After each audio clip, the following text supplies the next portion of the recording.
On the 24th of March, 1999, the news of the death of retired Major General Babatunde Abdulbaki Idiagbon rocked the nation.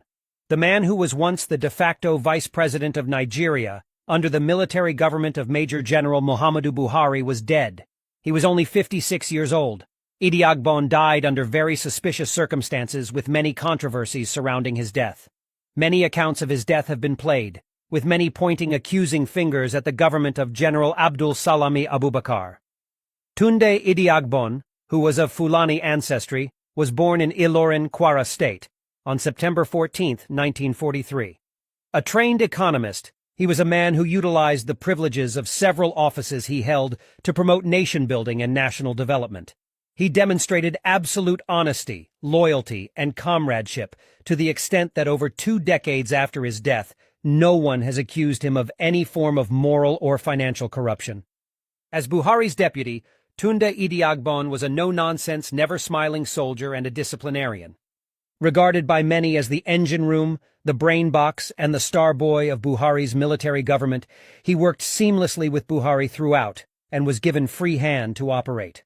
That alluring working relationship saw him dominating the government so well that for the first and only time in the political history of Nigeria, the names of the head and his deputy were used to nomenclate the administration as the Buhari-Idiagbon regime. While performing the Lesser Hajj in Saudi Arabia in 1985, as a guest of the King of Saudi Arabia, Idiagbon learnt about the Babangida-led coup that overthrew his government. Despite pleadings from the Saudi king to stay back, he refused, and took the next flight back to Nigeria. On arrival, he was placed under house arrest for 3 years, and after his release he retired to his hometown, Ilorin, and lived a very quiet life. But what killed him? On the 30th of March, 1999, Professor Olurotimi Farkeya, the chief medical director of University of Ilorin Teaching Hospital, disclosed that the medical diagnosis cannot be revealed without the permission of members of the deceased family. He, however, confirmed that he did not die of cholera as was been speculated in some quarters. And when the members of Idiagbon's family were approached to speak on what killed the late general, none of them was willing to talk to the reporters.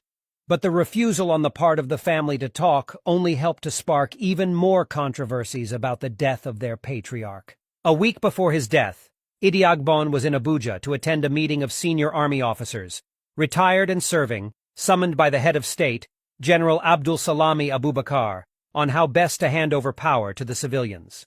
He returned to Ilorin on the 19th of March, and he was fine until Tuesday, the 23rd of March, when he complained of a slight stomachache. But the pain only worsened. Around 10:30 p.m., he was rushed to the University of Ilorin Teaching Hospital, where the medical director led 5 other medical consultants into an unsuccessful battle to save his life. Unsubstantiated claims of poisoning trailed his death.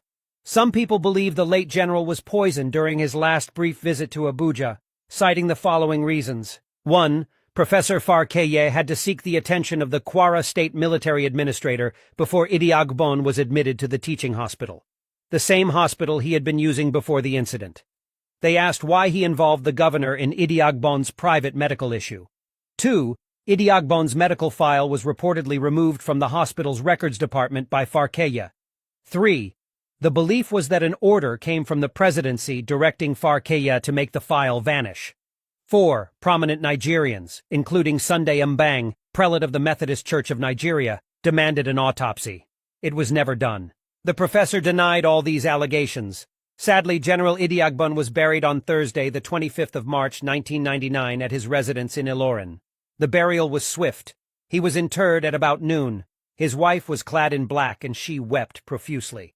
In attendance were top government functionaries and some retired military officers, including General Muhammadu Buhari, who could not hold back his tears. Perhaps the most damning claim of government involvement in the death of Idiagbon was made by Femi Fani-Kayode, Nigeria's former aviation minister. He said, General Tunde Idiagbon was to be appointed chief of staff in the presidency in President Obasanjo's government. He was invited to Abuja, offered the job, and he accepted it. He went back to his hotel the night he was made the offer, had some food and some Abuja tea, and he immediately fell gravely ill. He never recovered from that illness, and he died from it. He was not suffering from any known illness before taking the tea. Up until that time, he had enjoyed excellent health, and I was reliably informed that he was in very high spirits after leaving the presidential villa that night. As a matter of fact, Obasanjo was looking forward to working closely with him.